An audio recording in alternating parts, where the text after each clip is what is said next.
Assalamualaikum warahmatullahi wabarakatuh.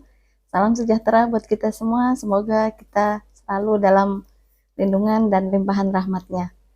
Pada video kali ini saya akan sharing ya mengenai ini ya persamaan ya, karena memang kita sebagai orang Indonesia ya, khususnya orang Jawa ya, dan leluhur kita itu ini dan banyak wali-wali juga yang ada di tanah Jawa ya, sejarah kalau kita melihat ke ngelef ke sejarahnya ya. Nah, kita ini ya persamaan ya. Jadi ada banyak hal ya kesamaan. Nah, jadi yang kan kita bahas tuh kesamaan antara antara ajaran Jawa dan eh, Islam ya. Itu memang banyak kesamaan. Nah, seperti kita ketahui ya bahwa dulu itu sebelum Islam datang ya. Jadi sebelum Islam datang itu kan orang Jawa sebenarnya sudah ini ya, sudah banyak eh, dia mendekatkan diri kepada Tuhan. Jadi sudah berpikir bahwa Tuhan itu ada.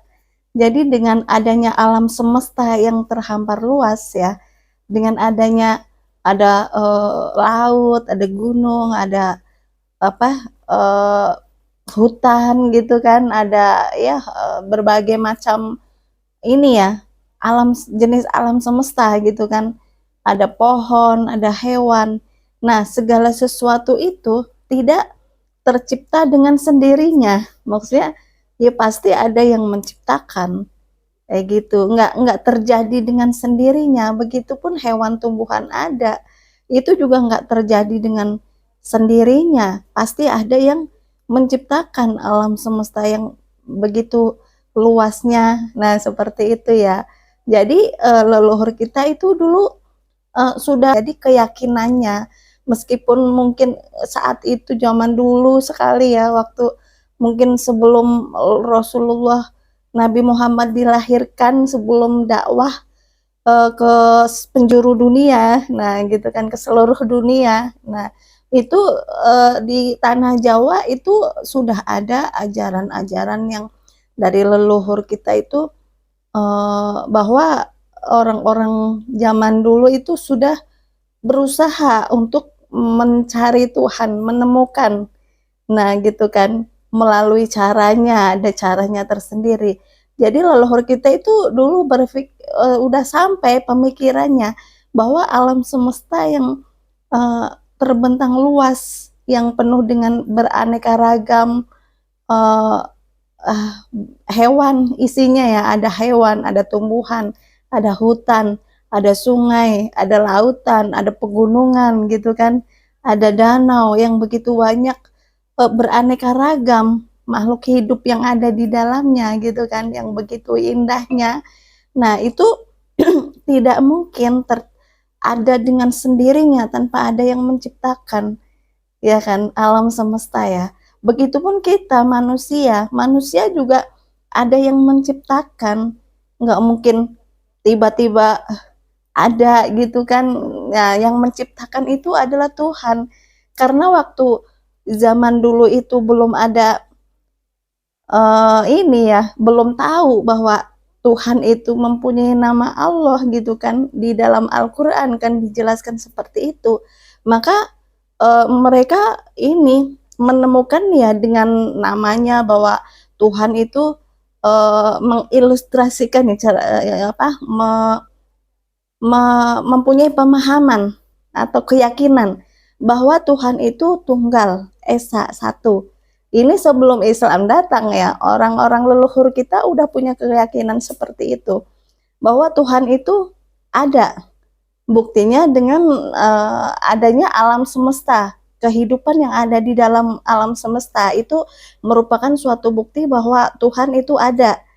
Karena alam semesta itu pasti ada yang menciptakan, nggak mungkin terjadi dengan sendirinya. Nah, seperti itu. Jadi Tuhan itu ada. Nah, Tuhan itu seperti apa? Tuhan itu ini tunggal. Jadi makanya orang Jawa zaman dulu itu mengenal Tuhan itu dengan uh, Sang Hyang Tunggal ya, dengan Sang Hyang Tunggal yang Maha Esa, yang satu, yang tidak beranak dan tidak diperanakan. Nah, itu kan di dalam Al-Qur'an ini bahwa Tuhan itu tidak beranak dan tidak diperanakan, Maha Esa yang merajai manusia. Nah, kan ada ya penjelasannya itu di dalam Al-Qur'an. Nah, sebelum itu, sebelum Islam masuk ke tanah Jawa, orang Jawa sudah menemukan itu bahwa Tuhan itu ada, Tuhan itu tunggal, Tuhan itu tidak punya anak, tidak diperanakan, gitu kan? Bahwa Tuhan itu juga tidak diawali dan tidak diakhiri, iya kan? Tidak berawal dan tidak berakhir, nah, seperti itu. Nah, itu orang Jawa sudah punya pemahaman seperti itu. Tapi karena orang Jawa ya hanya mencari dengan jalannya sendiri, menemukan hal-hal seperti itu, jadi ya iya, tidak sama persis dengan apa yang ada di dalam Al-Quran, karena memang nggak ada yang memberitahu secara langsung, ya kan? Beda dengan umat Islam, dengan Al-Quran, di dalam Al-Quran dijelaskan bahwa Tuhan itu mempunyai nama Allah. Nah, seperti itu. Nah, karena dulu nenek moyang kita belum ada Al-Quran, nah jadi mereka menemukan bahwa Tuhan itu ada, Tuhan itu esa, Tuhan itu memang tidak wujud, tetapi alam semesta ini merupakan bukti dari adanya Tuhan. Nah, seperti itu. Nah, terus bahwa jadi mereka mengenal Tuhan itu disebut dengan Sang Hyang Tunggal, dengan Sang Hyang eh, Wenang. Nah, Sang Hyang Wenang yang maha berkuasa di atas segala sesuatu yang ada di dunia ini, itu yang paling berkuasa, istilahnya raja di raja, raja di atasnya raja, itu adalah Tuhan yang mempunyai kekuasaan yang ini lebih tinggi di atas dari semuanya yang ada di alam semesta. Nah, jadi Sang yang ini ya, Sang yang Wenang ya, terus Sang yang Widi, ya, ada juga yang mengenal Sang yang Widi. Nah, Widi itu ini ya, satu juga kan, tunggal gitu kan, Sang Hyang Tunggal, Sang Hyang Widi, Sang Hyang Wenang yang maha berkuasa di atas segala sesuatu. Nah, kalau di Islam kan disebutkan la haula wala quwata illa billah, nggak ada segala sesuatu kekuatan kecuali dari Allah, ya kan? Sebelum itu orang Jawa sudah menemukan bahwa Tuhan itu maha kuasa. Nah, seperti itu, yang lebih berkuasa dari apapun kekuasaan dan kekuatannya. Nah, itu dulu leluhur kita sudah punya keyakinan seperti itu. Ya, terus menyebutnya lagi bahwa Tuhan itu tanpa bersentuhan, ya, dan jauh tanpa jarak, kayak gitu. Jadi apa namanya? Uh, jadi Tuhan itu dekat dengan kita tanpa bersentuhan, gitu. Cedak tanpa sesenggolan ya, cedak tanpa sesenggolan, dan jauh tanpa ini, tanpa jarak. Iya, jauh tanpa jarak kan, berarti kan jauh tanpa jarak itu kan sangat dekat ya. Tetapi meskipun dekat, tetapi nggak bersentuhan, gitu kan. Itu udah mengenal itu. Jadi tan keno kinoyo ngopo, Tuhan itu tan keno kinoyo ngopo. Jadi tidak bisa diperumpamakan dengan apapun. Jadi kita nggak bisa merumuskan Tuhan dengan suatu benda, dengan suatu bentuk apa, atau sesuatu hal apa. Itu nggak bisa kita merumuskan wujud atau keberadaan Tuhan sebagai wujudnya itu bagaimana. Itu nggak bisa. Makanya disebut dengan kayak Sang Hyang Tunggal, Sang Hyang Widi, Sang Hyang apa namanya, Sang Hyang Wenang yang maha berkuasa di atas segala sesuatu. Terus merumuskan ya bahwa Tuhan itu dekat dengan kita tanpa bersentuhan dan juga jauh tanpa jarak. Nah, seperti itu. Itu zaman dulu sudah ada pemahaman-pemahaman keyakinan seperti itu. Terus Tuhan itu apa namanya? Uh, Tadi kan tanpa jarak ya. Terus Tuhan itu nggak bisa dirumuskan dengan bentuk rumus tertentu. Nah, makanya disebutkan sama leluhur kita itu tan keno kinoyong opo, tidak bisa diperumpamakan dengan apapun juga yang ada. Nggak bisa kita uh, Tuhan ini seperti itu nggak bisa. Nggak bisa dirumuskan, tetapi ada. Nah, di dalam Islam pun, di dalam ilmu tauhid Islam itu juga hampir sama bahwa Tuhan itu nggak bisa kita rumuskan bentuknya seperti apa, bagaimana, oh begini-begini, nggak bisa seperti itu. Karena memang ya kita nggak bisa mengenal Tuhan dengan wujudnya, kayak gitu, kecuali orang yang ini ya sudah mencapai tataran keilmuan tertentu. Tetapi kita secara awam ya, mayoritas nggak bisa kita. Paling kita bisa mengenal Tuhan dengan sifat-sifatnya, dengan zatnya, ya kan, sesirullah dengan rahasia-rahasianya, dengan sifat-sifatnya, sifatullah kan, sifat-sifat Allah itu udah disebutkan di Al-Quran, Asmaul Husna 99 nama. Kalau kita bisa tembus ke 99, nanti bisa menembus ke yang 100, yaitu Ismul Azam. Nah gitu kan. Nah terus ada sifat wajib 20 sifat, ya kan, dari 99 itu teringkes jadi 20 sifat, dari 4 sifat itu teringkes dari 20 itu teringkes lagi menjadi 4 sifat. Nah, kita bisa mengenal Tuhan itu melalui zatnya, melalui sifat-sifatnya, melalui sirullah, rahasia-rahasianya. Tapi kita nggak bisa memahami, mengenal Tuhan secara detail melalui wujudnya, nggak bisa gitu. Nanti akan apa, jungkel, akan kita ya nggak bisa dirumuskan dari wujudnya, karena itu nanti berbahaya ya, nanti ya berbahaya kalau iman kita belum kuat ya, jadi keyakinan kita belum ini, keimanan kita lemah, itu berbahaya kita mengenal Tuhan dari wujudnya, itu nggak bisa. Nabi Musa aja yang beliau itu nabi yang cerdas, yang pinter, yang punya kelebihan dibanding nabi yang lain, itu nggak bisa bertemu Tuhan, apa mengenal atau bertemu Tuhan langsung dari wujudnya, itu nggak bisa gitu. Tapi kita bisa mengenal dari rasa kita, dari hati kita. Tapi kalau dari wujud secara fisik, dari mata telanjang kita, itu nggak bisa dirumuskan. Di dalam Islam pun nggak bisa itu. Ya, meskipun ada kalangan tertentu, tapi yang mungkin bisa menjabarkan, tetapi itu beresiko ya, berbahaya. Jadi kalau kita tauhid kita, keyakinan kita atau ketuhanan kita itu kurang kuat, nanti kita bisa ya harus hati-hati ya dalam memahami itu ya. Kita nggak bisa mengenal, merumuskan Tuhan dengan wujudnya, itu nggak bisa. Nah, kayak misal dari tadi dari wujudnya. Nah, di dalam ajaran Jawa pun itu sama, tan keno kinoyong opo, bahwa Tuhan itu tidak bisa dirumuskan dengan apapun juga, tidak bisa apa namanya, diperumpamakan dengan apapun juga.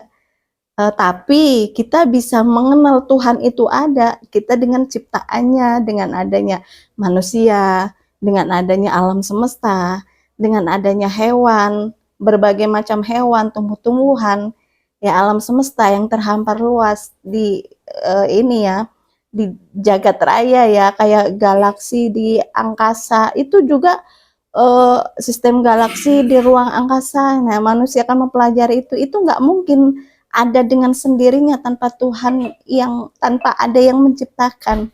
Nah, jadi leluhur kita udah pemahamannya sudah mengenal sampai ke sana ya.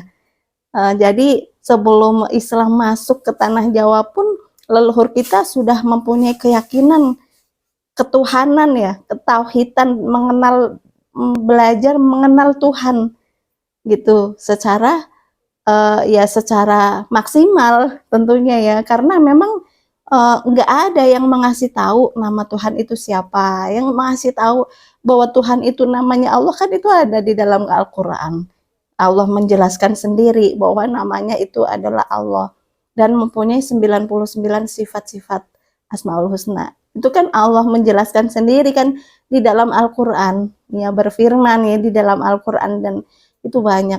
Nah, sebelum Al-Qur'an masuk ke tanah Jawa itu orang Jawa sebenarnya sudah pemahamannya, keyakinannya, kepercayaannya itu sudah sampai ke sana. Makanya banyak kesamaan-kesamaan yang ada. Nah, seperti itu.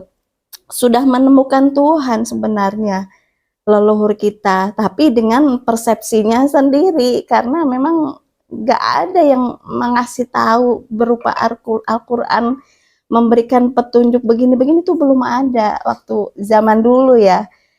Nah, terus selain dengan konsep dari ketuhanan yang ada di tanah Jawa, nah yang kedua itu zaman dulu nenek moyang kita juga sudah mengenal ini ya, ngunduh woheng pakarti. Jadi semua perbuatan baik dan perbuatan jahat yang kita lakukan itu nanti akan berbalik ke diri kita sendiri.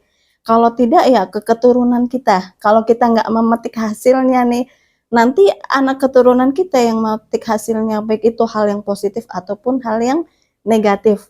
Nah, itu sudah ada pemahaman ngunduh woheng pakarti, gitu kan. Apa namanya? Eh, bahwa segala yang kita lakukan itu harus yang baik-baik saja, jangan yang jahat, yang jelek, kita jahat ke orang, jahil ke orang, itu kan nggak boleh ya. Jadi becik ketitik alo ketoro, nah itu juga sama ajarannya di dalam Al-Quran, itu ada ya. Jadi banyak kesamaan-kesamaan ya, leluhur kita ya. Makanya kalau eh, konsep ketuhanan ya, secara leluhur kita memahami keyakinan dan kepercayaan kepada Tuhan itu hampir sama dengan Islam.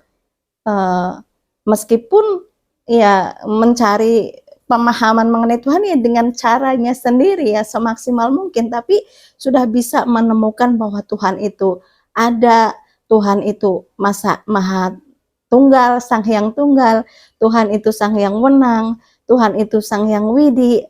Nah, terus Tuhan itu mempunyai perangkat-perangkat atau kayak konstitusi ya, kayak perpanjangan dari kekuasaannya, kekuatannya itu berupa ini dalam bentuk malaikat. Nah, kalau di dalam Islam bentuk malaikat, ada malaikat Jibril, ada malaikat Mikail, ada malaikat Israfil, ada malaikat, banyak ya malaikat ya. Nah, di dalam Jawa karena belum ada Quran, belum ada Islam masuk, belum ada mengetahui ini apa, ada di alam semesta itu ada apa. Nah, jadi leluhur kita juga menemukan bahwa Tuhan itu mempunyai ini perpanjangan kekuasaannya untuk apa, tangan kanannya gitu lah ibaratnya, itu berupa dewa. Jadi leluhur kita tuh mengenal dewa, ada dewa dewa angin gitu kan, dewa air, dewa api, banyak dewa. Nah, itu kalau di dalam Islam Tuhan Allah menyebutnya malaikat yang membantu kekuasaannya atau kekuatan apa namanya, suatu konstitusi, pembantu ya, sistem lah ya seperti itu ya. Jadi Tuhan itu ada untuk ya kayak ibarat kayak tangan kanannya lah ya seperti itu ya. Kayak misal seorang presiden dia punya ini gubernur, dari gubernur dia punya bawahnya lagi ada bupati ada camat ada kepala desa ada RT gitu kan, RT ada kepala. Nah, jadi seperti itu. Tuhan pun sama dalam sistem ketuhanan itu ada yang membantu atau perewangan-perewangan atau konstitusi yang ada itu disebut dengan para malaikat. Kayak gitu. Jadi dengan ada para malaikat, ada nabi, ya, nabi juga kan juga bentuknya manusia ya. Jadi ada malaikat. Jadi leluhur kita juga mengenal bahwa zaman dulu itu Tuhan itu di sebagai perpanjangan kekuasaannya sehingga kepada manusia itu ada dibantu dengan dewa, suatu konstitusi ya. Jadi ada dewa angin, dewa air, dewa api yang mempunyai kekuatan masing-masing, ya kan? Ada dewa apa banyak ya. Nah, itu eh, nah Tuhan itu di atasnya para dewa.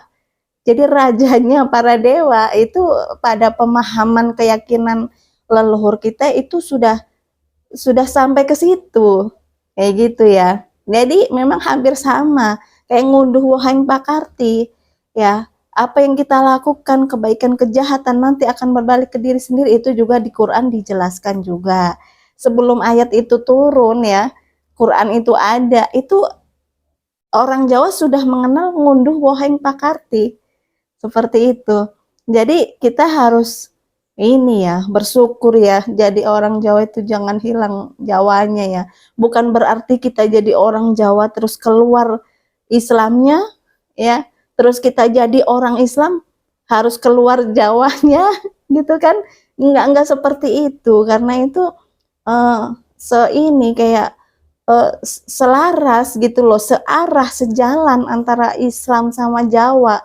Kalau Jawa itu kan kita wadahnya gitu loh, wadahnya kita keturunan dari orang Jawa gitu kan, tetapi isinya, keyakinannya, agamanya, ketuhanannya, tauhidnya ya kita Islam. Jadi itu sesuatu hal yang ini tidak berdiri sendiri ya, bisa digabungkan dalam artian yang ya satu gitu kan, karena memang sumbernya sama dari Tuhan juga gitu kan ya.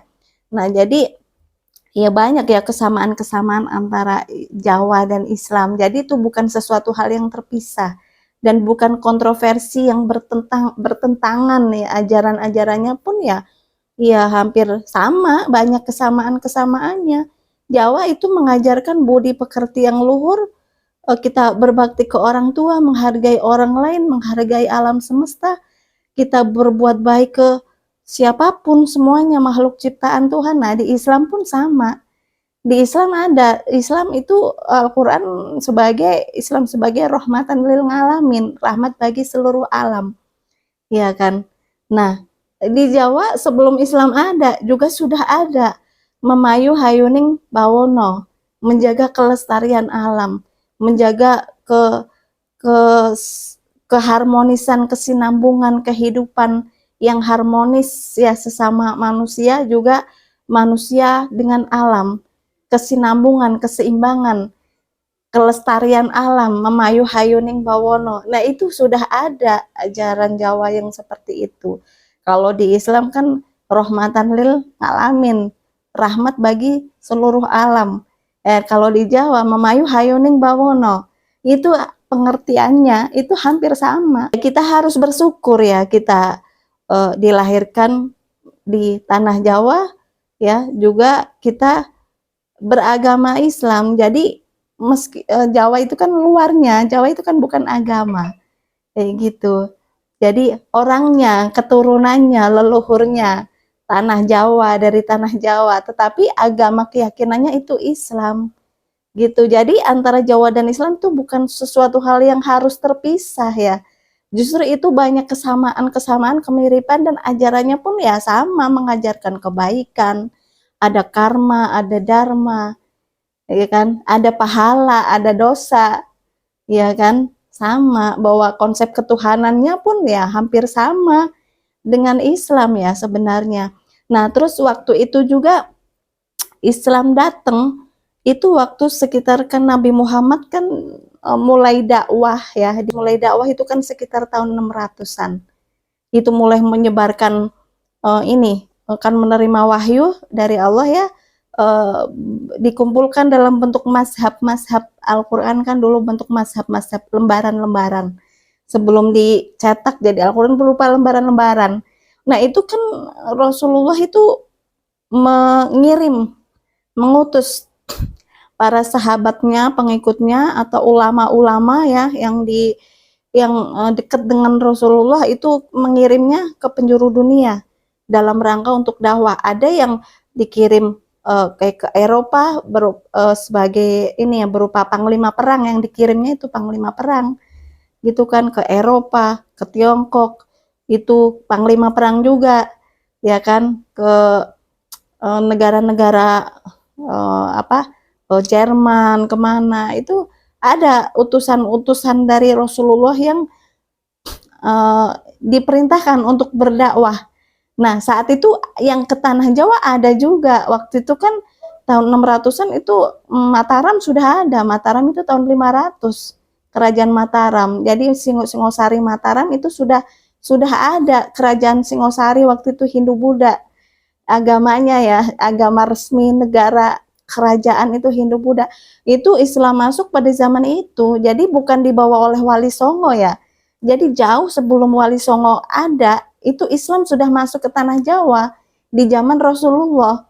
Sampai di sini menyebarkan dakwah kayak misal Syekh ini Ibrahim Asmorokondi gitu kan, Syekh Maulana Mahrik Ibrahim Asmorokondi gitu, Syekh Abdul Qadir Jalani, terus yang di Gunung Tidar itu ada juga syekh-syekh zaman dulu ya, itu udah abad keberapa, jauh sebelum Wali Songo ada.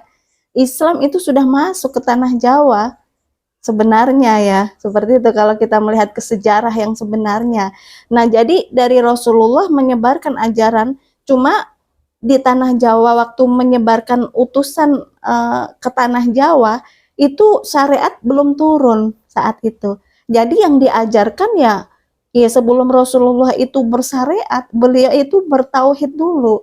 Jadi mengikuti ajaran Bapak Ibrahim, karena Nabi Ibrahim, Bapak Ibrahim itu kan sebagai Bapak Tauhid ya. Jadi yang mengajarkan Tauhid. Jadi Rasulullah ya, Nabi Muhammad sebelum dia bersyariat, itu ajarannya ya Tauhid. Bahkan ya sebenarnya sebelum kita beragama, sebelum kita beribadah, sebelum kita bersyariat, ya kita harus mengenal Tuhan dulu. Kita harus bertauhid dulu. Kita harus punya keyakinan ketuhanan dulu. Harus tahu dekat dengan Tuhan dulu, iya kan?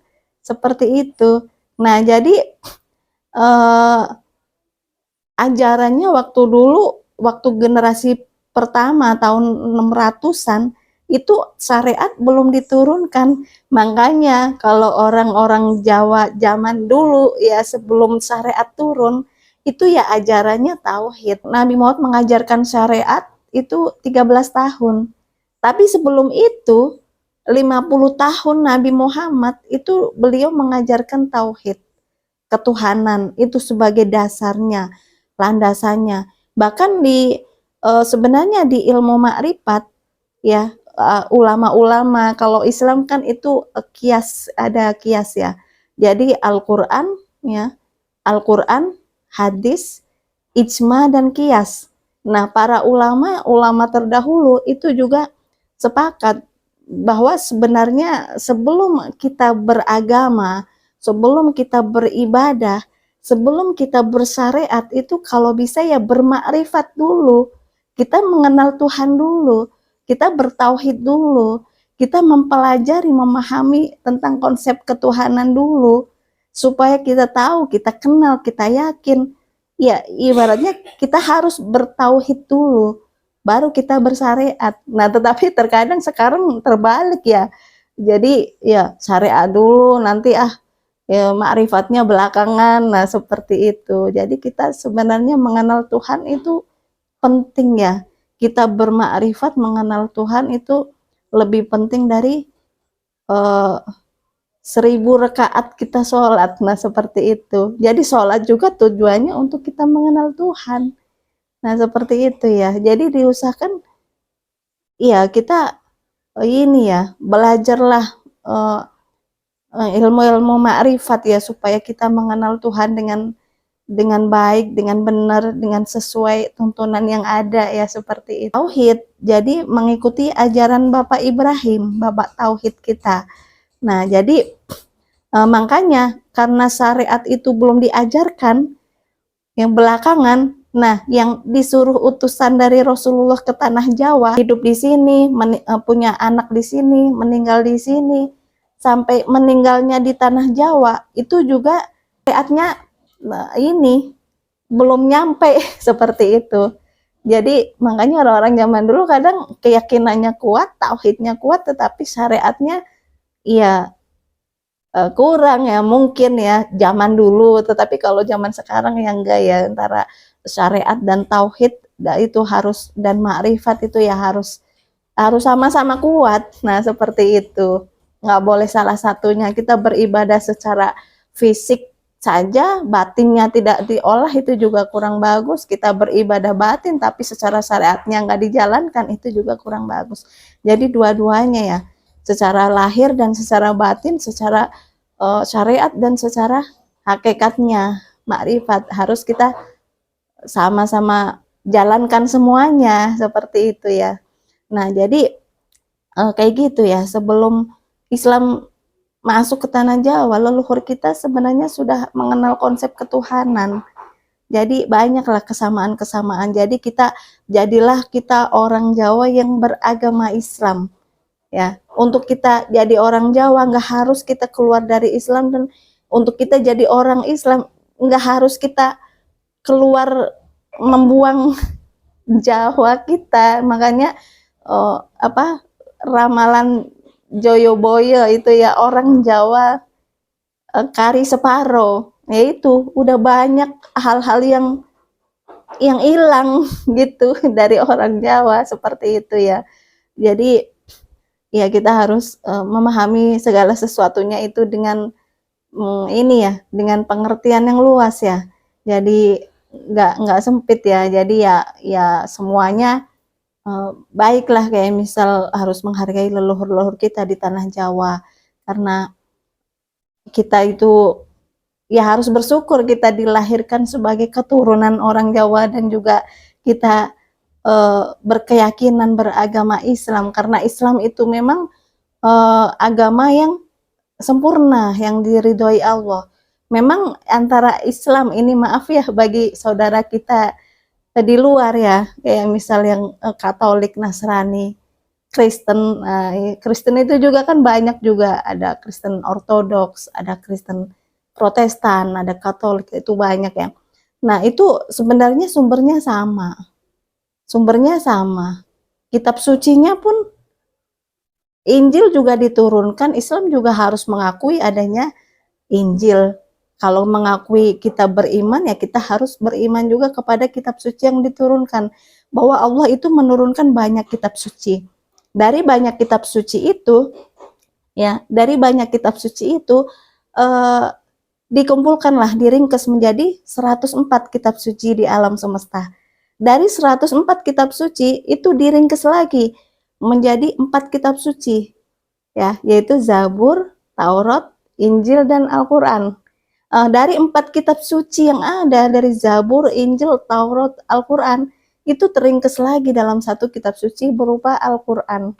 Jadi Al-Quran itu sebagai kitab suci yang sempurna, yang komplit, yang di kitab yang lain nggak ada, di Al-Quran sudah ada, di Al-Quran ada. Nah, seperti itu ya. Jadi kita harus banyak-banyak bersyukur ya di situ. Nah, jadi memang isi Al-Quran itu isinya banyak ya, sebagai rahmat bagi seluruh alam, sebagai petunjuk bagi orang yang beriman, sebagai ini penyembuh bagi orang yang sakit, atau sebagai obat, kayak gitu. Nah, juga sebagai sumber dari semua keilmuan yang ada di alam semesta, itu sumbernya dari Al-Quran. Ilmu biologi, ilmu kimia, ilmu fisika, ya kan?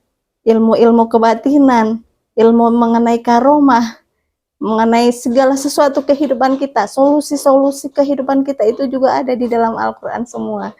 Jadi benar-benar suatu kitab suci yang sempurna ya. Jadi kalau kita mau belajar lebih dalam dan lebih detail ya, seperti itu banyak sekali manfaatnya buat kehidupan kita, karena memang suatu petunjuk supaya hidup kita tidak tersesat ya, atau tergelincir, atau tidak ini ya, salah jalan. Jadi siratul mustaqim, jadi berjalan di jalan kebenaran yang diridhoi oleh Allah. Nah, seperti itu ya. Nah, jadi mungkin sementara itu ya yang saya sampaikan semoga bisa bermanfaat buat kita semua. Mohon maaf jika ada kekurangan dan kesalahan. Sampai ketemu di video-video yang selanjutnya. Assalamualaikum warahmatullahi wabarakatuh.